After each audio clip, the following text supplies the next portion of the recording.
It's nice to see you from up here. I feel like I've got a better perspective. The front row, I can see Pastor Griffin and Levante. I couldn't see all of you, so it's very nice to see you this morning. Thank you for the invitation to be here. I feel like I need to start with a story about how Wendell and I met.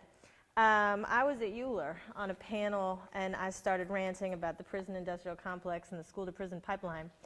And the room was filled with about 200 people. And from the top, I just hear this voice shouting, "Preach it, Lisa, preach it!" And I'm like, hello, it is the voice of God.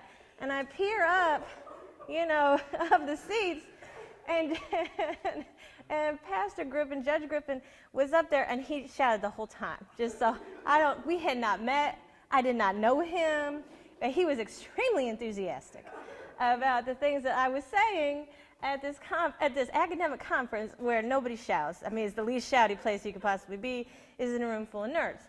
So I had to go meet this man who was shouting at me from above, right? This booming voice encouraging me to continue to speak. And sure enough, it was Minister Griffin, and we have been, I think, great pals ever since, and I'm so happy to be here this morning. And so when I asked, what would you like me to speak on, he very graciously, I should have assumed he would just say, "Let the Spirit move you." Well, it moved me, and so I'm here. And my talk is titled, "A Justice Perspective on Trauma." I'm happy to see Amy Johnson here running for circuit court judge, because I see her talking all the time about trauma-informed perspectives on public policy. But I flipped the script on that because I'm interested in a justice perspective on trauma. Yeah. So I want it to go both ways, is what I'm saying, right? So by justice, I mean equality before the law, but I also mean equitable distribution of resources and power, okay? And if producing justice is a goal of social action, and I think you all talk about that here all the time, part of the focus has to be on preventing and also healing trauma. So there is no justice work without preventing and healing trauma. We certainly don't want to introduce trauma. Right. So by trauma, what do I mean by trauma? I mean the response to deeply disturbing events that overwhelm a person's ability to cope, or that causes feelings of hopelessness, or that undermine their sense of personal agency, that they can make a change, that they can make decisions over themselves and their futures. So I want to talk about how we should not introduce trauma into systems if justice is the outcome. And by systems, I mean household systems, I mean families, right? How can we not introduce trauma into families? Especially trauma that's been passed down to us by our parents and grandparents and great-grandparents, right? The histories of our family that continue to reproduce themselves across time. How can we not replicate that trauma in families? I want to think about systems like neighborhoods. How do we not introduce trauma into neighborhoods? Those are the people who are living next to you that you see every day, right? Those are the kids down the street. Those are the elderly folks who don't get out as much and who need some extra care. Those are folks who don't have enough to eat. Those are our neighbors. I want to think about workplaces. I work a lot. I suspect a lot of y'all work a lot or have worked a lot. What does it mean to not introduce trauma into the workplace? People spend most of their time there. What does it mean to not create trauma in the place everybody is forced to go to make ends meet? I want to think about places of commerce. I really enjoyed Pastor Griffin's rant about Jeff Bezos. I appreciated that very deeply. He's a rich man who pays no taxes. I don't want him introducing trauma, right, into our systems of commerce, so I appreciated the shout out to Paradigm. They've been wonderful to me over the years. And I also mean sites of governance. So what does it mean to not introduce trauma in sites of governance? That's in our schools. Right. That's on our streets. Yeah. Right? How can we not do that? So I want to talk about two types of trauma this morning. I want to talk about corporal punishment and violence as one kind, and I want to talk about shame as the other. So if we talk about violence, physical or emotional, I'm talking about corporal punishment. I mean spanking. Right, which is controversial to talk about, but that's a system of dominance and violence that replicates itself across generations, right, in the family, in the neighborhood. Thank you. I see you back there. I'm talking about spousal abuse, regardless of the gender of the person who's being abusive. I've seen women beat men, okay? Let's not pretend that that's not a thing that happens. You all have seen it too. I know because you're laughing. Structural violence, I'm talking about poverty. I'm talking about segregation. I'm talking about over-policing. I'm talking about police murder. All of that is structural violence that introduces trauma into our communities. Right. But I also mean shame. And so this is perhaps an odd place to talk about shame because so much of theology, I think, is intended to produce shame. But I'm really anti-shame, and I'm going to tell you why.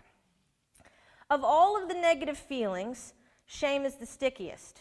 When it happens, it's really hard to get out of the body. It sticks, it grows, it replicates. It's very, very difficult to eradicate from the sense of self once it has been introduced. It is the stickiest negative feeling. Rage, that's productive. I can see all kinds of ways that we can rage against the system that's destroying communities.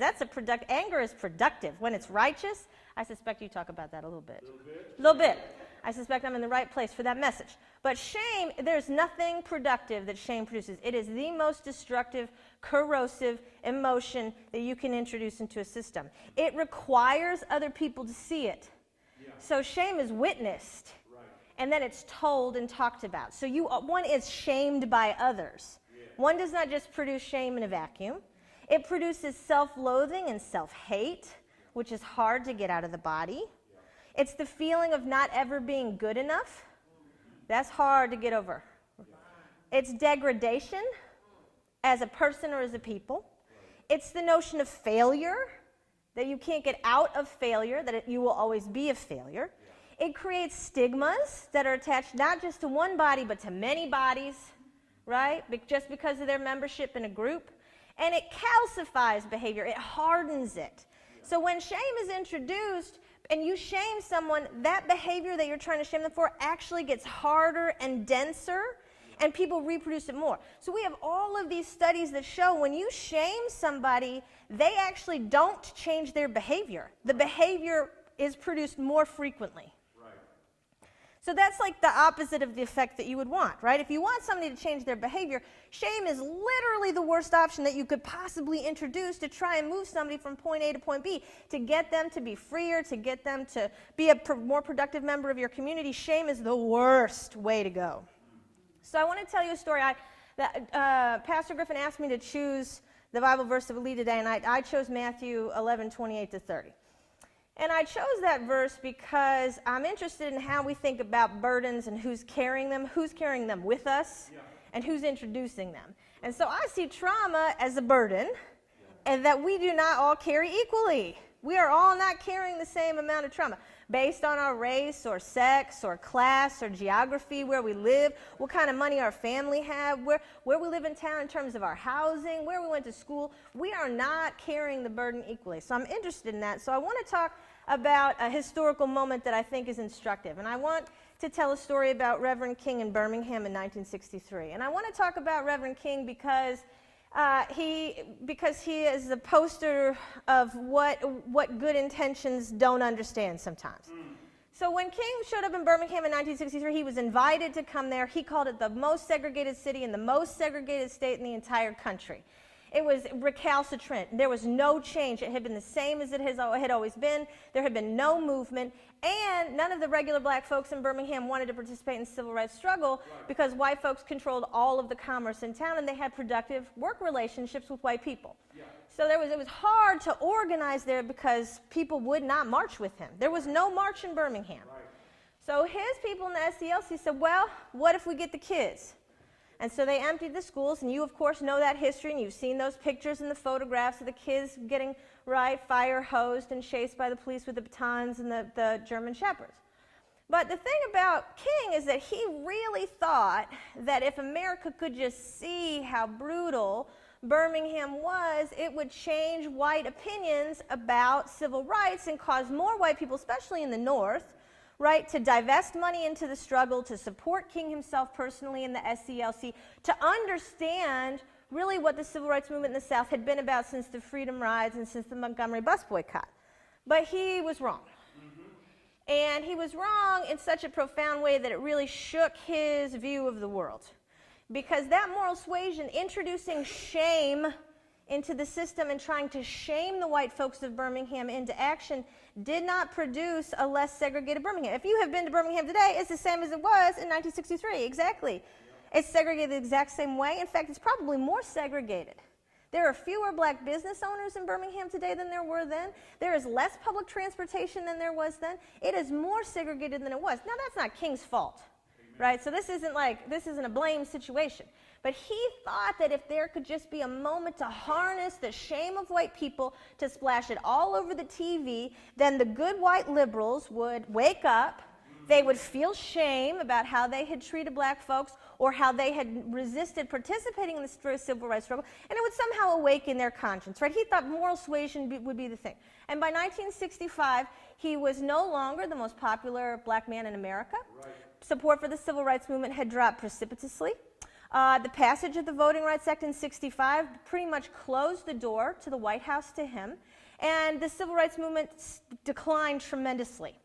And the lesson, I think, of Birmingham is often talked about as a civil rights victory, and that's not wrong because it was the most important visual moment of the movement to that point, and I would say of the entire civil rights moment. It was the most important activation of black folks that really did become part of a living history of black struggle in the South.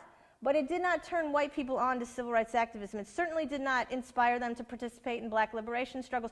It did not convince them that they were bad people. And the lesson of Birmingham, I think, for today, for my sermon, is that King's use of shame and humiliation backfired.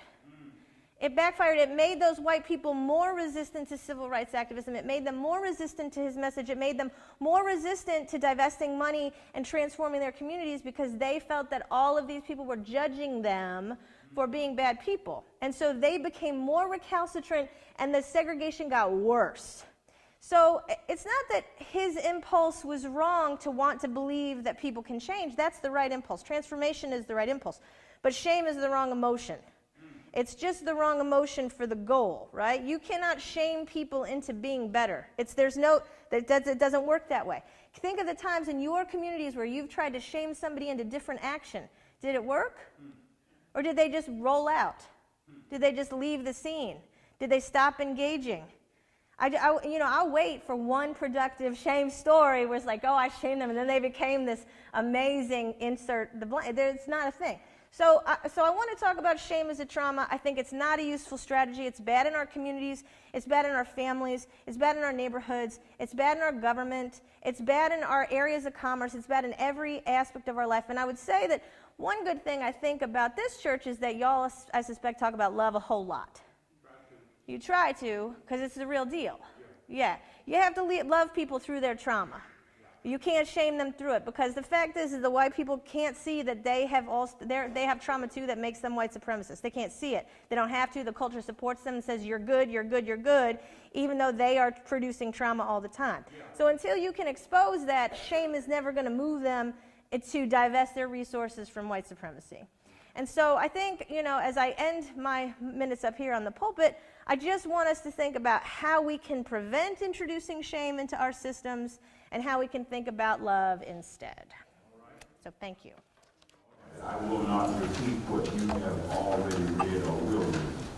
Let me just tell you that one of the books that she has written, she's got one coming out in February, one already written, Prison Power, How Prisons Influence the Movement for Black Liberation, is available, and you can obtain a personal copy at Pyramid Bookstore. Pyramid has it in stock. And so if you want to get your personal copy of this book, this is the pastor's. Pastor paid for this copy, okay? You did not get the preacher discount. You paid for this copy. But you want to get your personal copy, but I'm sure we can get one. I encourage you to shop at Pyramid because it's black-owned and money stays in the community, okay? Jeff Bezos has enough money. You go on Amazon, Jeff Bezos has enough money. He does not need you to buy your books from him. So if you go get the Pyramid. But also I want to encourage you to get it, because you can tell people, I've read this book by this dynamic preacher who came and preached New Millennium. Because you do understand, everybody doesn't come to preach New Millennium. That's true. We do have some standards. Okay? Hello. You just can't come up here and say, I got a big A Bible and I can talk loud. And I'm going to preach. No, you won't. No, you won't. You got to have something in the word of liberation to say. And so, in that spirit, Dr. Carter is here. Now, I would ask you to do one other thing. Ms. Betty did the right thing, was saying we pray for her. We need to also pray with her, because the preacher speaks and we should be hearing through the preacher's voice what the Spirit challenges us to know.